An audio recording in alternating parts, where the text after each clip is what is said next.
అందరికీ తెలుసు ఈ రాష్ట్రంలో జంగిల్ రాజ్ నడుస్తున్నది మీకు అందరికీ తెలుసు. అందులో భాగంగా మే 6 ఉదయం on the intervening knight of 5/6 5వ తేదీ ఏకోజామున 6వ తేదీ ఉదయం గాదే సాయి కృష్ణ అనే ఒక అతన్ని మార్కాపురం నుంచి commissioner of police Rajasekhar Babu sent his team to apprehend him at Markapur నుంచి ఒక NBWs ఎగ్జిక్యూట్ చేసే మిషన్తో తన టాస్క్ ఫోర్స్ టీమ్ని headed by SI and task force constables పంపించిన వైనం మీకు అందరికీ తెలుసు. పంపించి ఉదయం 7 గంటలకి 6వ తేదీ అతన్ని కృష్ణలంక పోలీస్ స్టేషన్లో డీటైన్ చేసిన విషయం కూడా మీకు అందరికీ తెలుసు. మీకు తెలవంది, ఎవరికి తెలవంది, ప్రపంచానికి తెలవంది ఒకటే రహస్యం. ఏమైపోయినాడు అతను? వాళ్ళ తల్లి గోడున చంపితే చంపారయ్యా, అట్లీస్ట్ ఒక అర్న్ ఆఫ్ యాష్, ఒక బూడిద పళ్ళెం, ఒక బూడిద పట్లం నాకు ఇవ్వమని అడిగిన కరగనటువంటి మనస్తత్వం కలిగినటువంటి కరుడు కట్టినటువంటి ఈరోజు ముద్దాయిలు చేసినటువంటి పోలీస్ ఆఫీసర్స్ వాళ్ళు 28వ తేదీ ముఖ్యంగా కృష్ణలంక పోలీస్ స్టేషన్కి పోయిన తర్వాత వాళ్ళ గాదే సాయికృష్ణ మదరు సిఐ నాగరాజుని అడగద్ది, నువ్వు పంపించేసేయ్యా, మళ్ళా నువ్వు ఎప్పుడు కావాలంటే తిరిగి తీసుకొస్తానని చెప్తే, ఎంత ధైర్యం ఈ రాష్ట్రంలో! రాజ్యాంగం ఏడుందా? నీ కొడుకుని చంపేస్తున్నావు, పూలమాలకు రెడీ చేసుకొని చెప్పినటువంటి వైనం మీకు ఆ విషయం తెలుసో తెలియదు. తర్వాత ఏమైపోయినాడో ఎవడికి తెలియదు. వాళ్ళ తల్లి ఒక అడ్వకేట్ ద్వారా, కనకదుర్గ అనే అడ్వకేట్ ద్వారా మే 28 ఇదే డీజీపీకి హరీష్ కుమార్ గుప్తా గారికి అండ్ సిపి రాజశేఖర్ బాబు గారికి మెయిల్స్ పంపించింది. ఇట్లా నా కుమారుణ్ణి 9వ తేదీ ఆ ప్రాంతంలో పట్టుకొచ్చారు, పోలీస్ స్టేషన్లో ఉన్నాడు, చిత్రహింసలు పెడుతున్నారు, చంపేసేటట్టుండారని ఈ డీజీపీకి ఈ కమిషనర్కి మెయిల్స్ పంపించడం జరిగింది. అయినా స్పందించలే.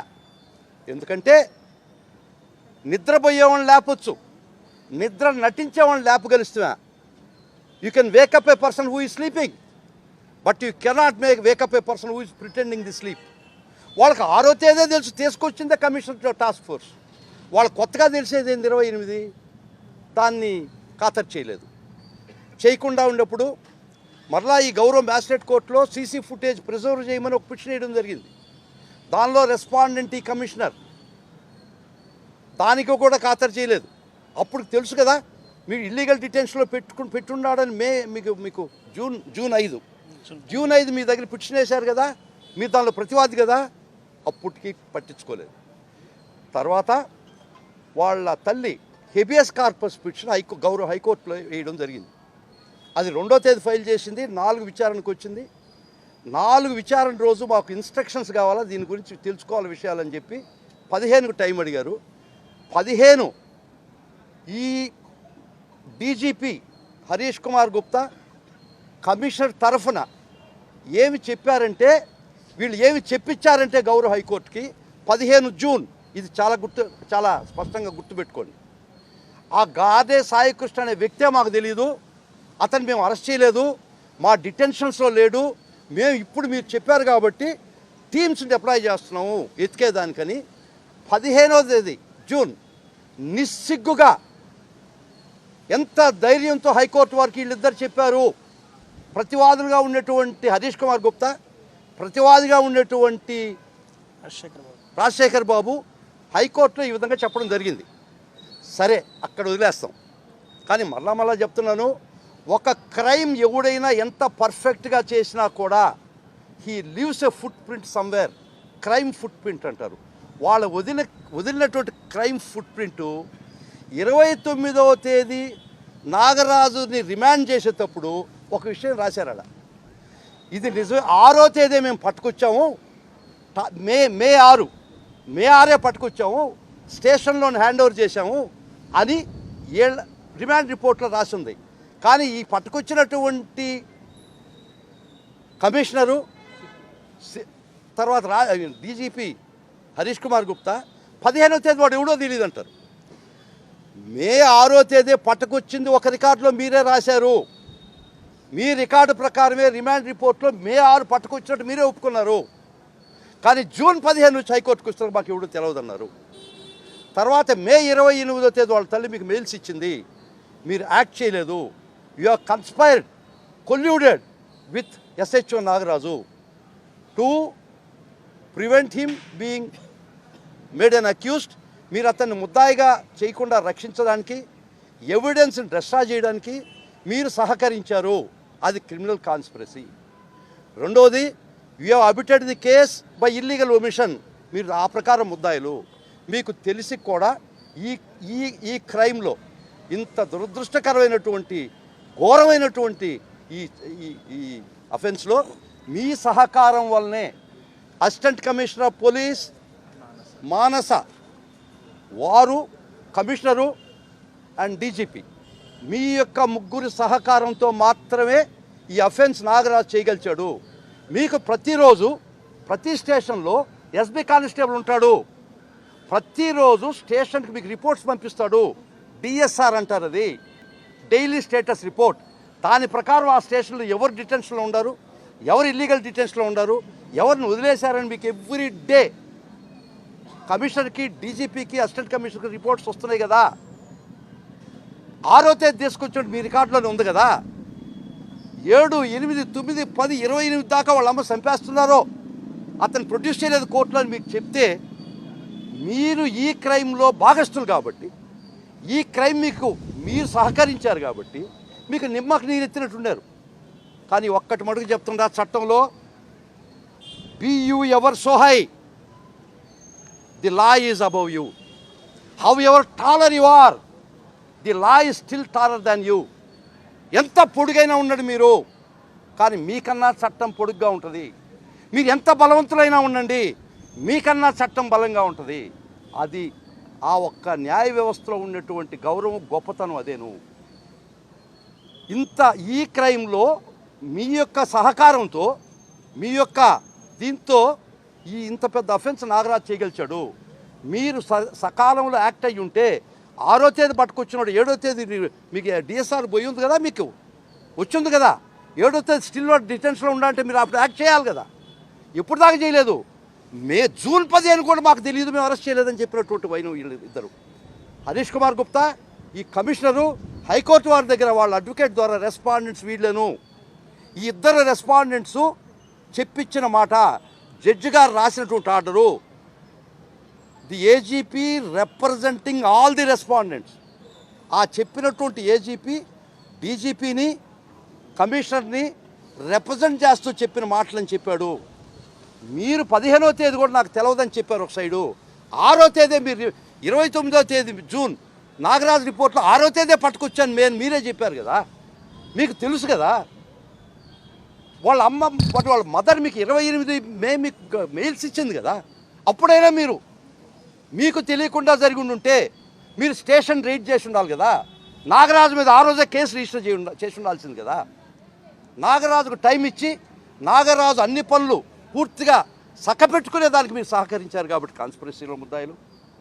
మీరు అబెట్మెంట్ బై ఇల్లీగల్ ఒమిషన్ దాని ప్రకారం మీరు ముద్దాయిలు కాబట్టి ఈ హత్య కేసులో co conspirators Harish Kumar Gupta, Rajasekhar Babu and ACP Manasa ఈ విధంగా సిట్ వేశారు కదా అని అడిగారు కోర్టులో.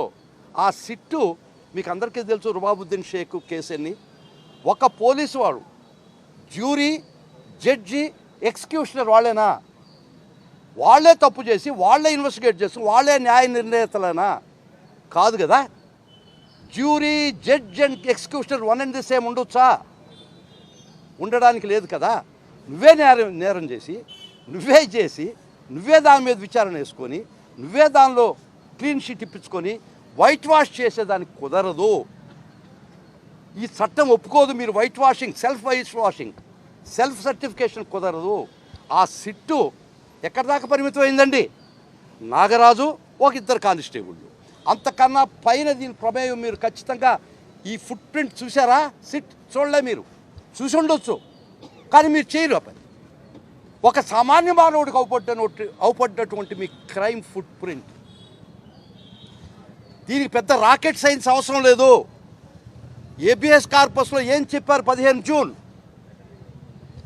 మీ రిమాండ్ రిపోర్ట్లో 29వ తేదీ ఏం చెప్పారు? 6వ తేదీ మేము పట్టుకొచ్చామని మీరే చెప్పారు కదా. మీకు ఇల్లీగల్ డిటెన్షన్లో ఉండదు మీకు తెలుసు కదా.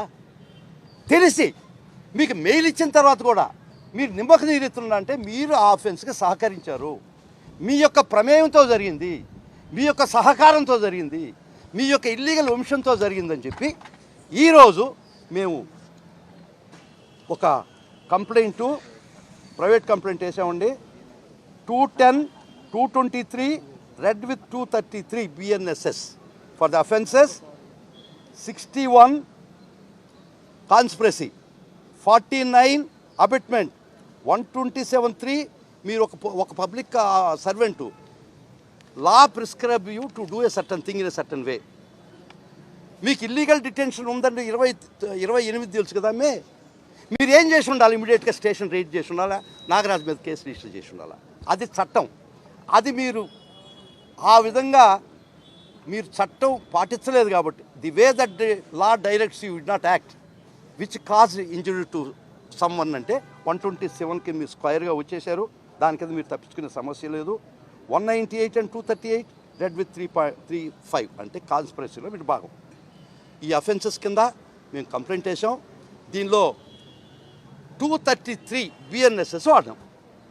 మా కేసు అంటారు 233 BNS. మీరు అడగొచ్చు క్వశ్చన్స్, అడగని నేను జవాబు చెప్తాను. ఒక ఇన్వెస్టిగేషన్ జరుగుతుంటే, ఒక ఇన్వెస్టిగేషన్ ప్రోగ్రెస్లో ఉంటే నువ్వు ఏలో కాలో పెట్టి ప్రైవేట్ కంప్లైంట్ ఎట్టేస్తారు, నీకు అందరికీ ఉండి ఉంటుంది, చెప్తాను. అది 233 BNSS చాలా స్పష్టంగా చెప్పింది. ఒక ఇన్వెస్టిగేషన్ జరుగుతున్నప్పుడు మాత్రమే ఒక ప్రైవేట్ కంప్లైంట్ వేయొచ్చు. వేసిన తర్వాత కోర్టు ఏం చేయాలా? నా కంప్లైంట్ స్టే చేయాలా, చేసి వాళ్ళకి క్లాస్ 2 and 3 ప్రకారం అదే సిట్కి కోర్టు వారు నోటీస్ పంపిస్తుంది. ఈ కంప్లైంట్లో హరీష్ కుమార్ గుప్తా, రాజశేఖర్ బాబు, మానస మీద ముద్దాయిలు చేశారు. మీరు వీళ్ళని ముద్దాయిలు చేస్తున్నారా లేదా చార్జ్షీట్లో అని అడగాల. వాళ్ళ దగ్గర నుంచి 2 రిప్లైస్ రావచ్చు. చేశాము అని చెప్తే వీళ్ళ ముగ్గురిని కూడా ఈ 2 కంప్లైంట్ మర్జ్ అయిపోతాయి. ఈ ప్రైవేట్ కంప్లైంట్ కూడా పోలీస్ కేసు కింద తీసుకుంటారు. ఒకవేళ నేను చేయటం లేదు అని కానీ 2 రిపోర్ట్లే కదా, ఒక రిపోర్ట్ అటు ఒక రిపోర్ట్ ఇటు, చేయటం లేదని కానీ వాళ్ళు రిపోర్ట్ ఇస్తే ఈ కంప్లైంట్ టేకన్ ఆన్ ఫైల్ చేసి వాళ్ళ ముద్దాయిలు చేసి 2 కేసులు జాయింట్గా జరిగింది. కాబట్టి తప్పించుకునే సమస్య లేదు. Very happy today that however taller you are below the judicial system. ఈ విధమైనటువంటి గౌరవ కలిలో పాత్ర కలిగినటువంటి హరీష్ కుమార్ గుప్తా, రాజశేఖర్ బాబు, మానస, వీళ్ళు చట్టం పరిధిలో నుంచి తప్పించుకోవడానికి ఇది చట్టసమ్మతం కాదు. ఒక బిలీవ్డ్ సోల్, ఆక్రందనతో వెళ్ళిపోయినటువంటి ఒక ప్రాణం, ఆక్రందనతో వెళ్ళిపోయినటువంటి ఒక ఆత్మ ఖచ్చితంగా శాంతించబడద్ది. దానికి కారకులైనటువంటి ఈ big fish, big actors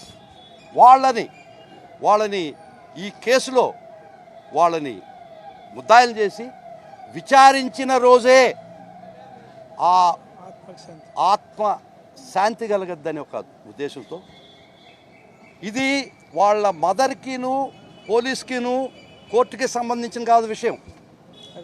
it is a crime against not only our mother, this is a crime against the society.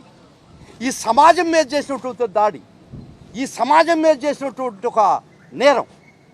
అందుకని దారిని పోయే దానైనా సరే with conscious, with the knowledge, he could come before the court and file a private complaint as per